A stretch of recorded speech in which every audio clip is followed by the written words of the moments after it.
lutte contre le changement climatique, la Banque mondiale octroie près de 2 milliards de francs CFA à la Côte d'Ivoire.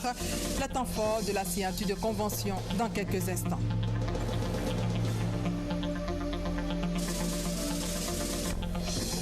À Korogo, une unité de transformation de la graine de coton verra bientôt le jour. Coût de l'investissement, plus de 8 milliards de francs CFA.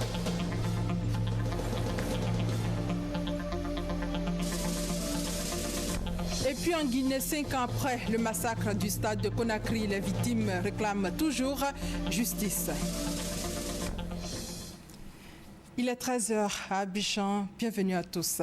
Cap sur la primature où le Premier ministre Daniel Kablan-Duncan a eu 2 audiences hier. La première a été accordée au père Athanase Aké, président d'une ONG qui s'occupe des malades souffrant d'insuffisance rénale. Et la deuxième audience a été accordée au directeur adjoint de la division de l'assistance électorale au département des affaires politiques des Nations Unies. Au cœur des échanges, l'organisation des élections de 2015.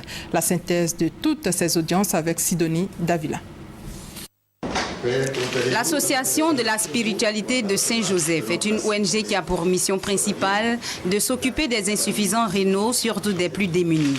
En Côte d'Ivoire, ils sont estimés à plus de 3000 malades, les personnes souffrant d'insuffisance rénale. Sur 100 malades, seulement 5 sont pris en charge.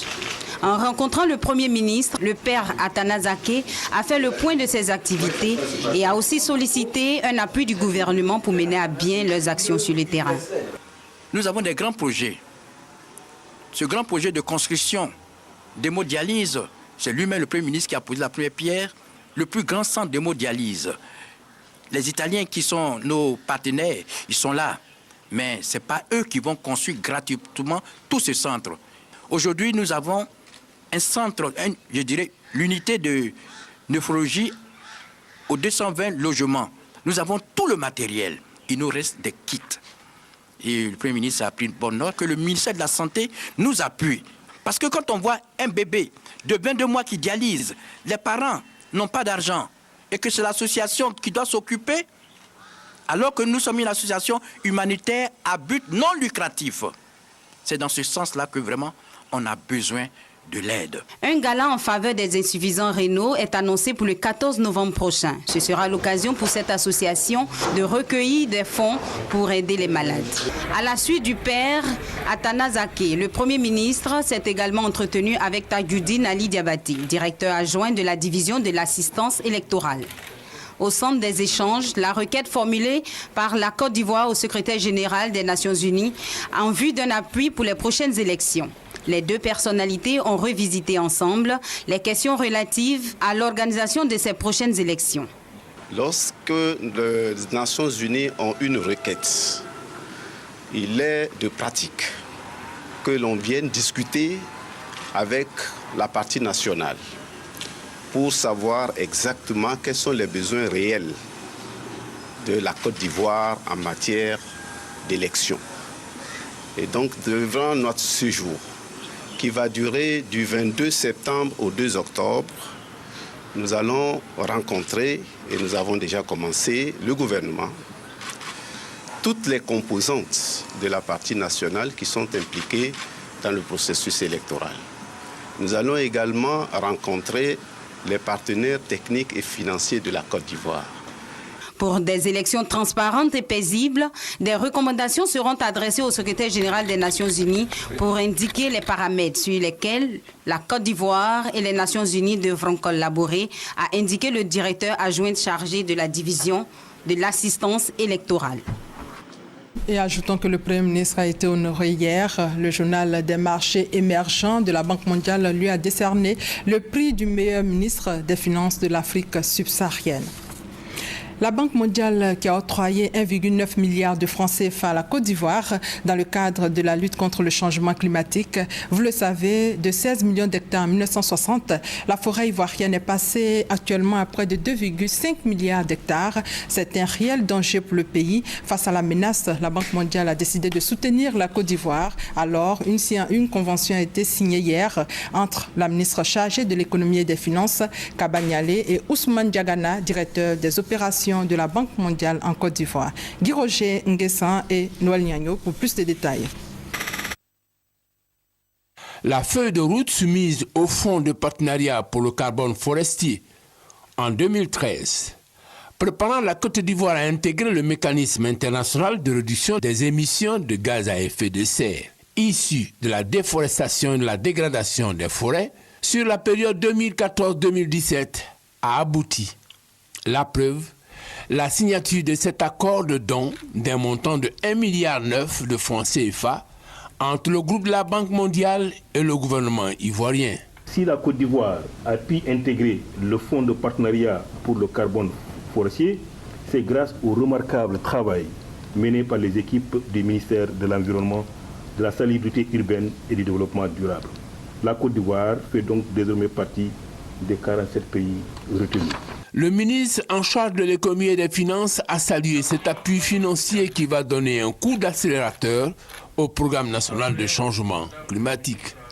Cet important don financier nous permettra de contribuer à l'effort national de lutte contre le changement climatique. Bénéficiaire de ce don, le ministre de l'Environnement, de la salubrité urbaine et du développement durable entend poursuivre les actions déjà entamées avec cet appui. Les premières actions que nous avons mises en place, ce sont des mécanismes de concertation avec le secteur agricole, mais également aussi le secteur privé, de telle sorte que nous puissions aboutir à de nouvelles pratiques culturelles qui nous permettent d'aller vers une agriculture durable, qui, elle, est économe en forêt. La signature de cet accord entre le groupe de la Banque mondiale et la Côte d'Ivoire intervient moins d'une semaine après l'adresse du président Alassane Ouattara devant la tribune des Nations Unies sur les dangers du changement climatique en Côte d'Ivoire. Et la Banque mondiale qui passe en ce moment au peigne fin la compétitivité de l'industrie manufacturière. Et c'est au cours d'un atelier. L'objectif est clair, trouver des solutions pour donner un coup d'accélérateur à cette industrie, nous dit Noël Nyagno. L'industrie manufacturière de Côte d'Ivoire, sa contribution aux exportations ivoiriennes a baissé 14% en 2000, 10% en 2012. Donc, baisse de 4 points.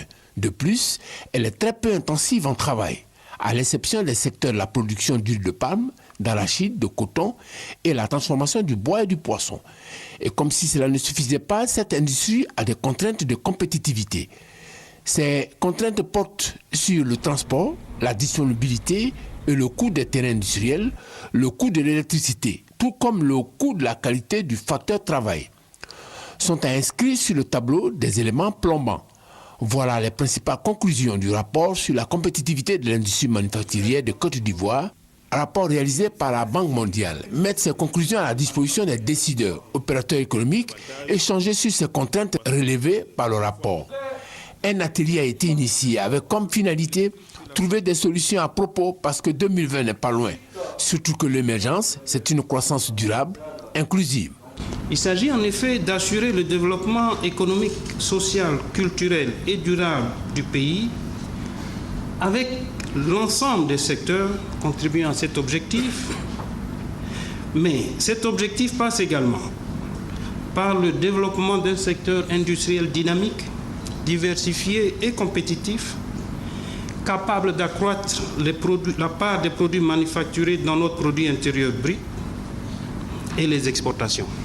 Des industries solides, renforcées et absolument compétitives constituent des outils pour la création de nombreux et décents emplois et offrent les conditions de développement, de progrès et de bien-être des populations. Au thème de la matinée de travail, autorités ministérielles au plus haut niveau, opérateurs économiques, partenaires au développement ont souligné la pertinence du rapport, indiqué les faiblesses et dégagé les pistes de solutions pour booster le secteur des industries manufacturières. Et toujours parlant industrie, une unité de transformation de la graine de coton verra bientôt le jour à Korogo. C'est un investissement de plus de 8 milliards de francs CFA pour lutter contre le chômage des jeunes. Une aubaine également pour le district des Savanes qui est une forte zone de production de l'or blanc. Reportage Kader Sogodogo. La relance et le développement de la région nord du pays. Des investisseurs asiatiques ont déposé leurs valises à Korogo pour la transformation de la graine de coton en huile et en aliments de bétail. Une unité industrielle de 8 milliards de francs CFA est en construction sur une superficie de 12 hectares. Dans un premier temps, ce sont 600 emplois directs et 3000 emplois indirects qui sont prévus. Il faut reconnaître que l'État ivoirien nous a beaucoup soutenus dans cet investissement et nous voulons aussi à notre tour contribuer au développement de ce pays et en même temps offrir des emplois aux jeunes de la région. Le nord de la Côte d'Ivoire produit par an 400 000 tonnes de coton. La transformation locale de la graine de coton est une véritable opportunité pour les populations. C'est une très grande nouvelle et une bonne nouvelle d'ailleurs, dans la mesure où ce pôle industriel nous offre des opportunités dans plusieurs domaines, notamment dans le domaine de l'emploi des jeunes, dans le domaine même du renforcement de l'économie et de l'essor économique. Les nombreux appels du président de la République, Alassane Ouattara, aux investisseurs ont un écho favorable. L'unité industrielle de transformation de la graine de coton ouvrira ses portes en fin d'année 2014. Ces investisseurs comptent sur l'État pour l'accompagner en protégeant ses produits de la fraude. Et vous le savez, depuis le week-end dernier, à la suite d'un incident entre acteurs du transport, il y a eu un blessé. Hier, le ministre du Commerce, de l'Artisanat et de la Promotion des PME a rencontré des responsables de chauffeurs de minicar appelés Baka et la coordination nationale des gares routières pour les inviter au calme. Jean-Louis Billon leur a exprimé également le soutien du gouvernement. Le compte-rendu de Koné Pagassour. Le ministère du Commerce, de l'Artisanat et des PME, tutelle de la Corporation des artisans conducteurs chauffeurs de minicar, appelé communément Baka, apporte la compassion du gouvernement à la famille d'Ibrahim Diallo, blessé à la suite de l'incident survenu entre les acteurs du transport. Le ministre Jean-Louis Billon, en rencontrant les responsables du groupement des chauffeurs de Baka en activité en Côte d'Ivoire et les responsables de la Coordination nationale des gares routières de Côte d'Ivoire, les a rassurés du soutien du gouvernement avant de les exhorter à reprendre le travail. L'appel du ministre est reçu 5 sur 5 par les responsables des chauffeurs qui lancent un appel à la reprise. Compte tenu de tous ces efforts et de l'implication du ministre Jean-Louis Billon sur le problème, au nom du groupement et au nom du président Sanogo Taïrou, nous demandons à tous nos camarades de cet appel de sortir pour vaquer à leurs occupations. Avant cette rencontre, le ministre Jean-Louis Billon s'est rendu au CHU de Yopougon en vue de s'informer de l'état de santé du jeune Ibrahim Diallo. La rumeur a couru rapidement qu'il était décédé. Il n'en est rien. Je suis venu moi-même au CHU aujourd'hui me rendre compte que le blessé est en fait dans le coma. Pour le ministre du Commerce, de l'Artisanat et de la Promotion des PME, le gouvernement prend toutes les mesures pour mettre fin à ces comportements préjudiciables à l'économie nationale. L'heure est donc à l'apaisement au lendemain de cet incident entre acteurs du transport. Le directeur de cabinet du ministre des Transports a animé hier un point de presse. Il a demandé à tous les concernés de faire confiance au ministère des Transports qui met tout en œuvre pour établir l'ordre. Koné Pagassour. L'incident survenu entre les acteurs du transport au pont ferré d'Adjamé ne laisse personne indifférent. Le directeur des cabinets du ministre du Transport, Soro Benjamin, dénonce toutes les formes de violence constatées dans le secteur du transport et singulièrement l'incident à la suite duquel le jeune Ibrahim Diallo, apprenti Baka, a été grièvement blessé. Quand on regarde le sujet, on se rend compte que le milieu des transports est infiltré par des individus ou groupes d'individus qui n'ont pas la bonne moralité. Et surtout, on note qu'ils ne sont pas transporteurs, mais qui usent de violence pour prélever illicitement des ressources sur les recettes des braves transporteurs, que d'ailleurs le ministre des Transports condamne avec l'énergie la plus vigoureuse. Il rassure l'ensemble des chauffeurs de Baka et leurs apprentis qu'Ibrahim Diallo est bel et bien vivant et les invite à l'apaisement. Comme nous l'avions affirmé hier, aujourd'hui encore, nous pouvons affirmer que le blessé n'est pas mort. Nous souhaitons que le plus rapidement possible, les véhicules qui ont commencé à circuler soient renforcés du point de vue du nombre et que la circulation des Abidjanais soit davantage aisée.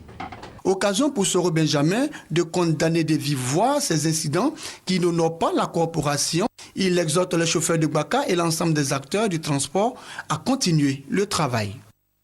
Ce don de 5 véhicules et de motos au ministère de la formation professionnelle, c'est un don de l'ONUDI et de l'Union européenne, valeur plus de 65 millions de francs CFA. Le don s'inscrit dans le cadre de la mise en œuvre du programme d'appui à la formation professionnelle et à l'insertion des jeunes. On fait le point avec Douad Lazer.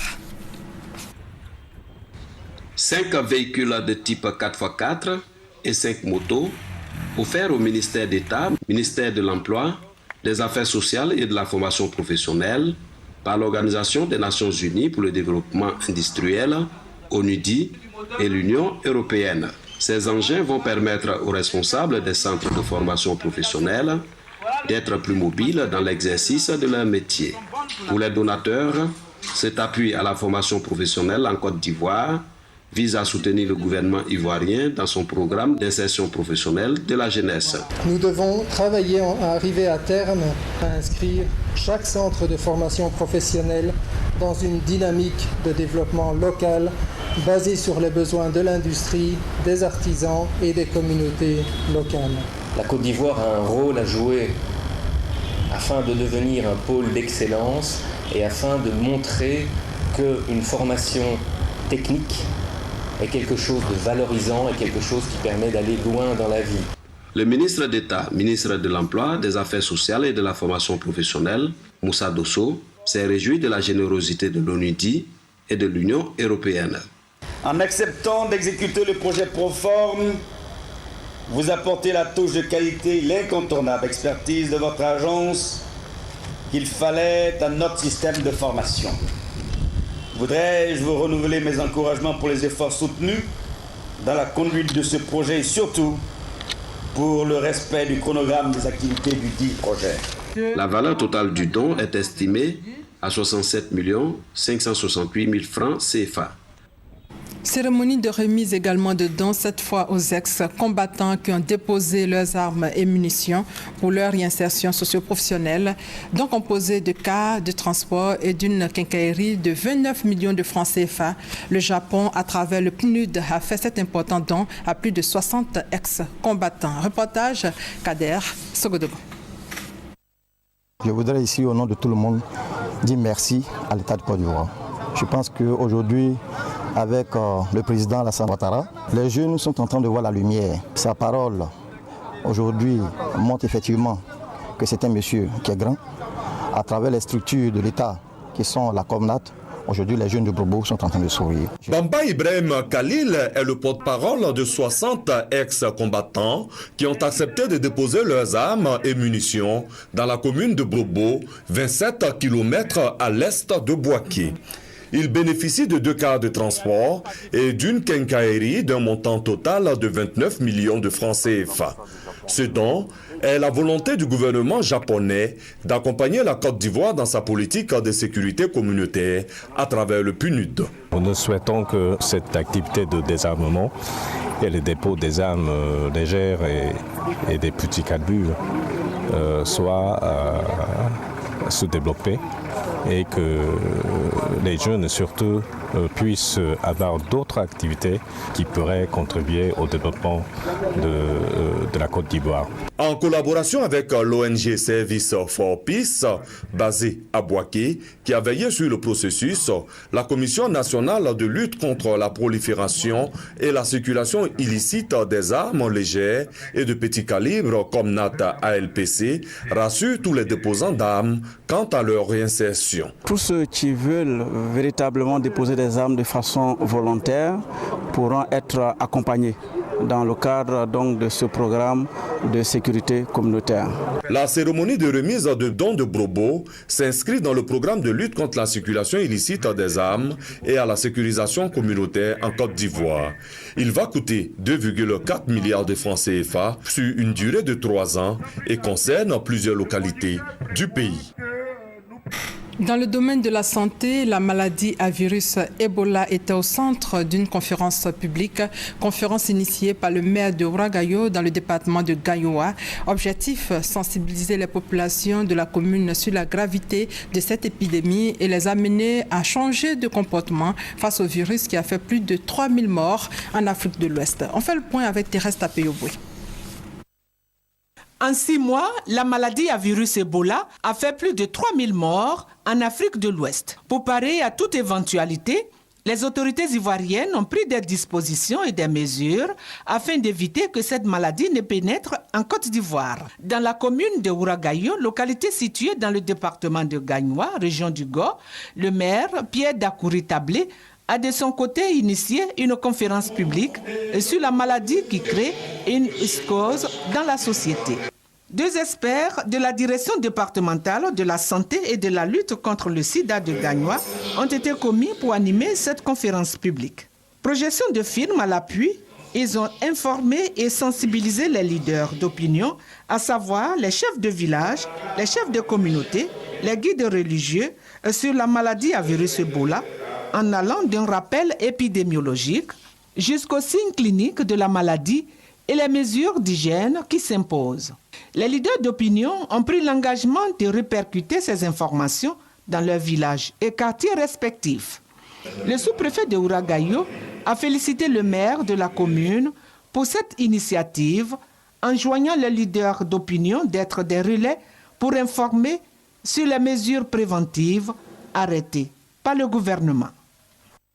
Et puis pour lutter justement contre la maladie à virus Ebola, les élèves et écoliers de Ouangolodougou viennent de recevoir un don de désinfectant. Ils ont aussi reçu des fournitures scolaires. C'est un geste d'un cadre du département qui vise à accompagner l'État dans sa politique de gratuité de l'école. Reportage Kader Sogodogo. Le manque de fournitures scolaires est un véritable frein à la scolarisation et à un cursus scolaire normal de nombreux enfants. Dans le département de Ouangolodougou, à l'extrême nord de la Côte d'Ivoire, les cadres ont décidé de contribuer à une bonne scolarisation de leurs enfants.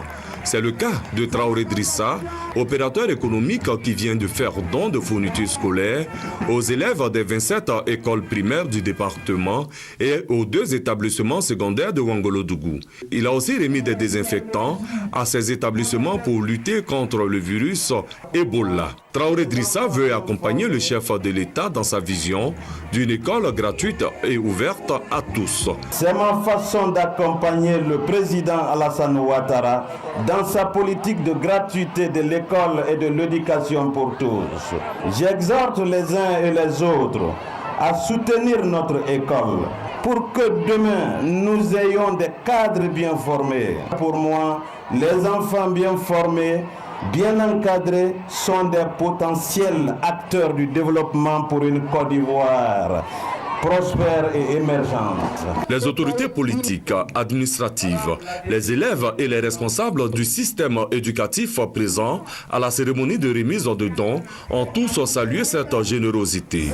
Pour la drainette du Djologo, l'émotion est grande. Merci à monsieur le donateur, merci au DG qu'il est, merci aux frères qu'il est, merci aux parents qu'il est ce matin, merci aussi à tous ceux qui ont contribué que cela soit. Présente à la cérémonie de remise de dons, l'artiste Mawa Traoré, en bonne ambassadrice, a invité les élèves à prendre une part active à la lutte pour leur scolarisation en se mettant au travail. Pour les examens à grand tirage, le département de Ouangolodougou a enregistré l'année dernière des résultats satisfaisants. 57% au baccalauréat, 60% au BEPC et 85% au CEPE.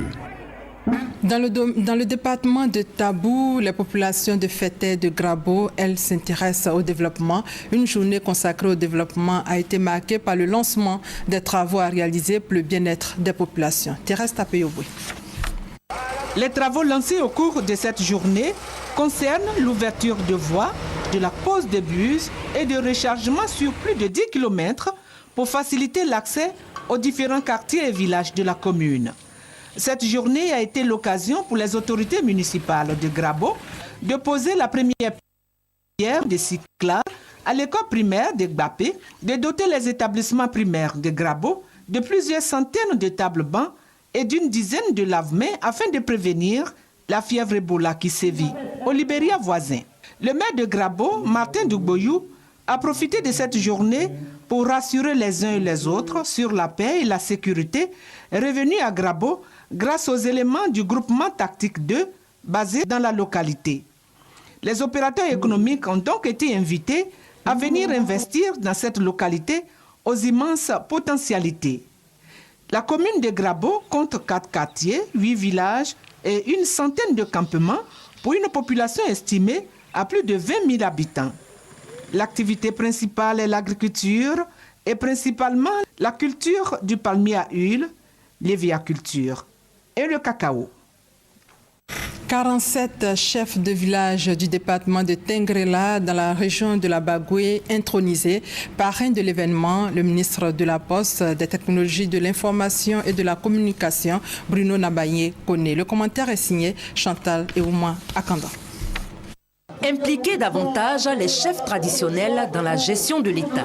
Cette promesse de campagne du président Alassane Ouattara en 2010 a été matérialisée par la loi du 11 juillet 2014 qui donne un statut légal aux chefs traditionnels. À Tengrela, dans la région de la Bagoué, 47 chefs de village du département ont reçu chacun un arrêté de nomination des mains du ministre Bruno Nabanye Koné, parrain de cette cérémonie d'investiture. Une cérémonie qui est symbolique à plusieurs égards. Et le premier symbole qui frappe tous ceux qui arrivent ici, ce premier symbole, c'est la solidarité entre tous les frères, toutes les sœurs du département de Tengrela. Tous les chefs sont ici, unis. J'insiste sur le mot unis. Unis et sans différence, tous dans la même tenue, qu'ils sont derrière la même cause. Ça veut dire qu'ils travaillent tous pour le même objectif, l'intérêt des populations de Tengrela. Et je voudrais vraiment les féliciter pour cette grandeur d'âme. Occasion pour le parrain d'appeler les populations à l'union, à la solidarité pour le développement de leur région.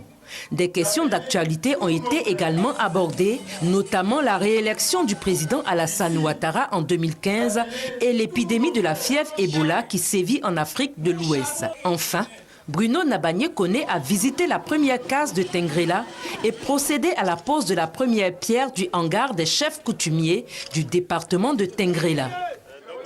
En religion, la paroisse Jérimouama, la nouvelle alliance de Benjerville, célèbre son 13e anniversaire. Une célébration marquée par plusieurs cultes et adorations. Konaté Moussa et Franck Kouadio.